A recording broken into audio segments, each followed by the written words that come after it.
ఇదన్నమాట అసెంబ్లీ.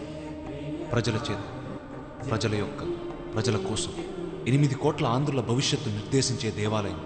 అధ్యక్ష, confiscation of disproportionate assets and prosecuting them in special courts immediately. దొంగ సొమ్ము, బ్లాక్ మనీని ఇమీడియట్గా వెలికితీసి స్పెషల్ కోర్ట్స్లో నేరస్తులను నిలబెట్టే చట్టం, అది నా ప్రపోజల్. ప్లీజ్ కూర్చోండి కూర్చోండి వాట్ ఇస్ దిస్ కూర్చోండి సీఎం గారు మాట్లాడుతున్నారు కదా కూర్చోండి.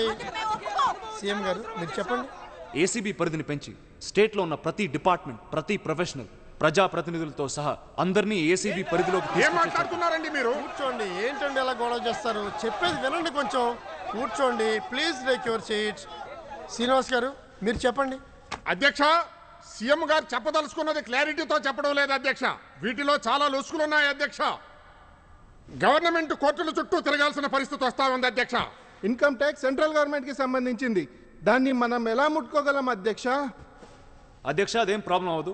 Wheel seek the permission of the income tax. అది నేను ఆల్రెడీ సబ్మిట్ చేసిన పేపర్లో ఇచ్చాను అధ్యక్ష. అధ్యక్ష, మనం ప్రతి సంవత్సరం వందల వేల కోట్ల బడ్జెట్ను ప్రవేశపెట్టి గర్వపడతా ఉంటాం. కానీ మనం శాంక్షన్ చేసిన ప్రతి 100 కోట్ల రూపాయల్లో 80 కోట్లు దొంగల పాలవుతుంది. అది నిజం, అందరికీ తెలిసిన నిజం. కూర్చోండి కూర్చోండి. వాట్ ఇస్ దిస్ అండి? కూర్చోండి. అది నిజం, అందరికీ తెలిసిన నిజం.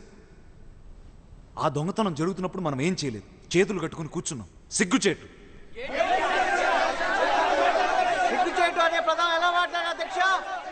Okay okay. సిగ్గు చెట్టు అన్న పదాన్ని రికార్డ్స్ నుంచి తొలగిస్తున్నాం. సీఎం గారు మీరు చెప్పండి. అవినీతి, అభివృద్ధి ఒక్క దగ్గర ఉండలేవు అధ్యక్ష. మన తాతలు చెప్పారు, భారతదేశం అభివృద్ధి చెందుతున్న దేశం. విన్నాం. తర్వాత మన తల్లిదండ్రులు అదే అన్నారు, ఊరుకున్నాం. ఇప్పుడు నేను అదే అంటున్నా. తర్వాత మన మనవాళ్ళు అదే అంటారు. ఎప్పుడు అధ్యక్ష మనం అభివృద్ధి చెందిన దేశం అని అంటాం? అనలేం. అవినీతిని అంతం చేసే వరకు అది సాధ్యం కాదు. సైలెన్స్. కూర్చోండి కూర్చోండి కూర్చోండి. Now house is agent. Hello sir. రావయ్యా, చెప్పండి సార్. ఎలా ఉంది ఫస్ట్ డే? బాగుంది సార్. బిల్ పాస్ అవుద్దంటారు సార్? ఛాన్స్ లేదయ్యా. నమస్కారం సార్. నేరం చేసిన వాడికి శిక్ష ఇద్దామంటే ఒప్పుకోవడానికి ఏంటి సార్ బల్బ్ వీళ్ళకి? హత్యలు చేస్తారు, డబ్బులు తింటారు, యాసిడ్లు పోస్తారు, పట్టుకుంటే 2-3 రోజుల్లో దర్జాగా బయటకు వస్తారు. ఏంటి సార్ మనకి దౌర్భాగ్యం? చట్టాలని కొంచెం స్ట్రిక్ట్ చేయమన్నాం, అంతేగాని మీ సొమ్మే అడగలేదు కదా సార్. అందుకే చెప్తున్నాను. కూర్చో. అక్కడే పొరపాటు. మన సొమ్మే పోతుంది. అవినీతి మనకే అవసరం. ఇలాంటి చట్టాలు చేసి వాళ్ళని తృప్తిపరిచాం అనుకో, రేపు అవినీతి పనులు చేసే అవకాశం మనకుండదు కదా. ప్రజలు తిరగబడరా? వాళ్ళు ఏమైనా పిచ్చోళ్ళ? వాళ్ళు అడిగితే ఏం సమాధానం చెప్తారు? సమాధానాలు అడిగి వినే తీరిక ఎవరికి ఉందయ్యా? వాడు కష్టపడి పనిచేసి చికెన్ బిర్యానీ తెచ్చుకుంటాడు. వాడి దగ్గర చికెన్ ముక్క లాక్కున్నాం అనుకో, అన్నంలో పప్పు కలుపుని తింటాడు. పప్పు లాక్కున్నాం అనుకో, చారు కలుపుని తింటాడు. అన్నమే లాక్కున్నాం అనుకో, వాడు కంగారు పడి అటు ఇటు చూస్తాడు. అప్పుడు మనం రైస్ ఫ్రీ అనాలి. వాడు ఎగిరి గెంతేసి పనిని చికెన్ బిర్యానీని మర్చిపోయి మన దగ్గర బానిసలాగా పడుంటాడు. సమాధానాలు ఎవరికి కావాలయ్యా? అది మన పాలసీ. కానీ అది తప్పు కదా సార్. లేదయ్యా, ప్రజలు మన నుంచి ఏమీ ఎక్స్పెక్ట్ చేయట్లేదు. ఇలా ఉంటేనే వాళ్ళు ఓటేస్తారు.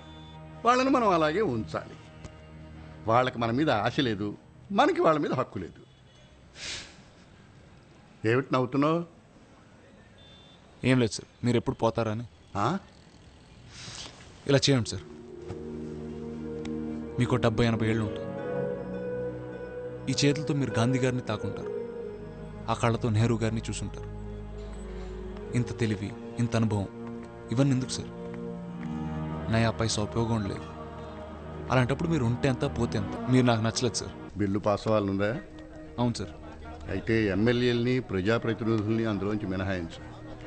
ఎవరు చదువు చెప్పారా నీకు? మా మీదే ఎంక్వైరీలు వేయించుకోవడానికి మేమే చట్టాలు చేయాలా?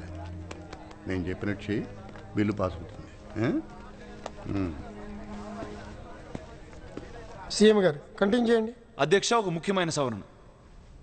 ఈ బిల్లు పరిధిలో నుంచి ఎమ్మెల్యేలను, ప్రజాప్రతినిధుల్ని మినహాయిస్తున్నాం. All MLAs and people's representatives will be exempted.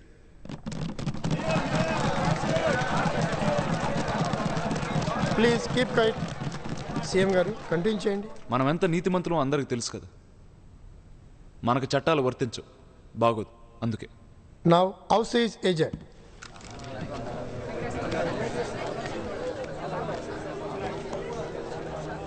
మా బాబయ్య ఇప్పుడైనా ఎందుకు సార్ అసలు దొంగలను ఉద్దేశం తర్వాత బాగాలేవాడివే.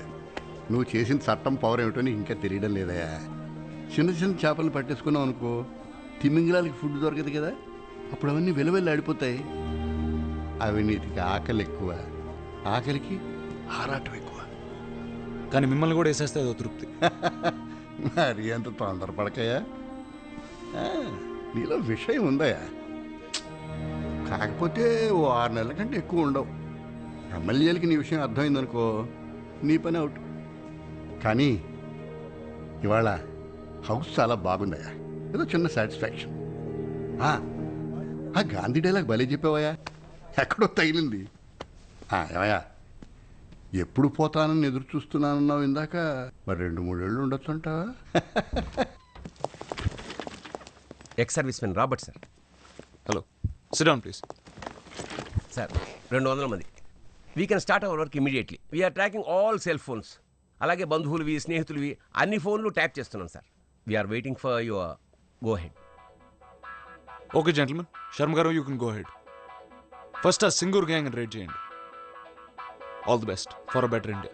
పక్షాల వాళ్ళని, ఈ మానవ హక్కు సంఘాల వాళ్ళని ఒకటే చేతులెత్తి వేడుకుంటున్నాను, దయచేసి ఈ అరాచకాన్ని ఆపండి. నేను మాత్రం జన్మలో ఈ సీఎంకి ఓటు వేయను. సినిమా యాక్టర్సు, డాక్టర్సు, కాంట్రాక్టర్సు వీళ్ళందరి మీద కూడా రైట్స్ తిరుగుతున్నాయి sir. They want to move legally. లాయర్స్తో మీటింగ్ ఏర్పాటు చేయండి. జెంటల్మెన్, మేము అవినీతి మీద పోరాడుతున్నాం, అది మీరు ఆపడానికి ప్రయత్నిస్తున్నారు. అది జరగకూడదు. ఈ రాష్ట్రంలో ఏసీబీ రేడ్స్ ఎట్టి పరిస్థితుల్లో ఆగకూడదు. దానికి మీకేం కావాలో చెప్పండి. అంటే మీరు అనేది అంటే సీఎం గారి ఉద్దేశం ఏమిటంటే ఎట్టి పరిస్థితుల్లోనూ గవర్నమెంట్ గెలవాలి.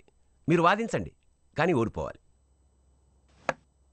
హోమ్ మినిస్టర్ గారు, అసలు మీరు ఈ చర్యలు ఏ విధంగా సమర్థించుకుంటున్నారు?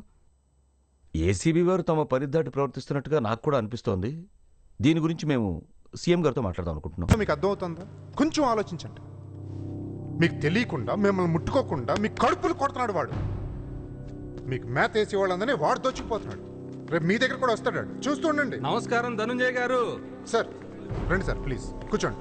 మీకు తెలుసు కదా, వీళ్ళకి ఇప్పుడే చెప్తున్నా, మీకు అర్థమై ఉంటుంది. ఆ సీఎం గడు మన కడుపులో ఎలా కొడుతున్నాడు. ప్లీజ్ అర్థం చేసుకోండి, మీ పుణ్యం ఉంటుంది. సార్ దింపేద్దాం సార్, ఈ సీఎం మనకు వద్దు సార్. దింపేద్దాం.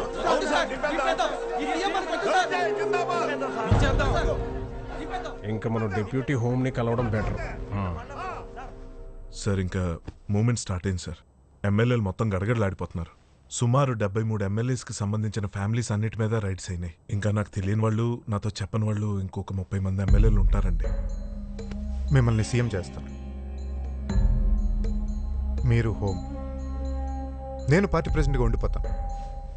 ఆ అర్జున్ గడ్ గవర్నమెంట్ దించాలి. దానికి నాకు మీ సపోర్ట్ కావాలి. 1,00,000 కోట్ల ప్రజా ఫండ్ మీ చేతిలోకి వస్తుంది. ఇందులో మీకేంటి? అర్జున్ గడి చావు. సార్ వాళ్ళు ఏ మూమెంట్లోనైనా వాళ్ళు పార్టీ మీటింగ్ పెట్టుకునేలా ఉన్నారు సార్. అసలు వాళ్ళ టార్గెట్ వచ్చే ఎలక్షన్స్ కాదు సార్. నాకు తెలిసి ధను టార్గెట్ మిమ్మల్ని దింపడం. ఎమ్మెల్యేల టార్గెట్ 1,00,000 కోట్ల ప్రజాధనం. ఎప్పుడు దండుకుందామా అని వెయిట్ చేస్తున్నా. ఏంటి ఇంత ఆలోచన? ఆ ధనంజయ్ గాని ఎన్కౌంటర్ చేసి పారేయండి. వాడెంత మందిని నాశనం చేశాడు. ఉమేష్ గారు, ఏసైన్ వాడిని. మీకు ఇది కామనే కదా, పీట పోతుంది. డెప్యూటీ సీఎం ఏమంటాడు? ఇది అతని డ్రీమ్ సార్. ఇప్పటిదాకా ధను అడ్డం ఉన్నాడు, ఇప్పుడు అతనితో కలిసిపోయాడు. మున్సోన్ కలిసారా? సపోర్ట్ ఇస్తాడా? ఇవాళ రేపు కలుస్తారు సార్. అక్కడ ఎమ్మెల్యేలు అంతా లొక్కలొక్కమంటున్నారు. మన ఏసీబీ వాళ్ళు ఎప్పుడు వాళ్ళ మీద దాడి చేస్తారని ఒక్కొక్కడు భయపడి చేస్తున్నారు సార్. సార్ ఇక మీరు మహాదేవయ్య గారిని కలవక తప్పదు. పెద్దనాన్న. అవును సార్. అంటే సార్ పెద్దాయన కలవటం మంచిదని నాకు కూడా అనిపిస్తుంది. 1,00,000 కోట్లు 1,00,000 కోట్లు పంది కుక్కల్లో తినేస్తారండి. Really sorry. నా తరపున, మా ఏసీబీ తరపున రియలీ సారీ. తెలుసో తెలియక ఏమైనా తప్పులు జరుగుంటే నన్ను క్షమించండి.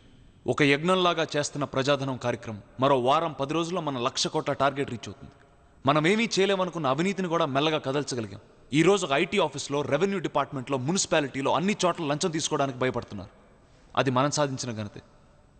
ఇంకొద్ది గోపిక పట్టండి. ఇంకో 2 సంవత్సరాల్లో మనం ఈ రాష్ట్ర భవిష్యత్తునే మార్చేయచ్చు. నువ్వేంటయ్యా బాబు, అవినీతి అంటావు, సంపాదించుకోవడం తప్పంటావు. నువ్వెక్కడ దొరికావా బాబు? పాలిటిక్స్ లోకి మేము పనిలేక వచ్చామనుకుంటున్నావా? రారా జమా పోదా. పోనీ మీ బంధువులను ఎగ్జామ్ చేద్దాం. మీ కొడుకుల్ని, రిలేషన్స్ని, కజిన్స్ని అందరిని ఎగ్జామ్ చేద్దాం. అందరు హ్యాపీగా తినొచ్చు. మీ కళ్ళకి మేము దొంగల్లా కనిపిస్తున్నావా? నేను కాదండి, అవినీతి పరులు, అవకాశవాదులు, దగాకోరులు, ఇవి ప్రజలు మన గురించి అనుకుంటున్న మాటలు. నిజంగా మనకు సిగ్గు లేదా? అరే 2 కార్లు చాలవా 20 కావాలా? 20 ఎకరాలు సరిపోవా 200 ఎకరాలు కావాలి? ఇంత సంపాదించి ఒక్కరోజన్నా బయటికి చెప్పుకోగలం? దర్జాగా బతకగలం? దొంగల్లా బతకాలి. వదిలేండి, నేను చెప్పిందంతా మర్చిపోండి. సంపాదించండి, ఇంకా సంపాదించండి, కాదన్న. కానీ ఆ 1,00,000 కోట్లు మాత్రం వదిలేండి ప్లీజ్. కేవలం 1 సంవత్సరం కళ్ళు మూసుకోండి, దండం పెడతాను.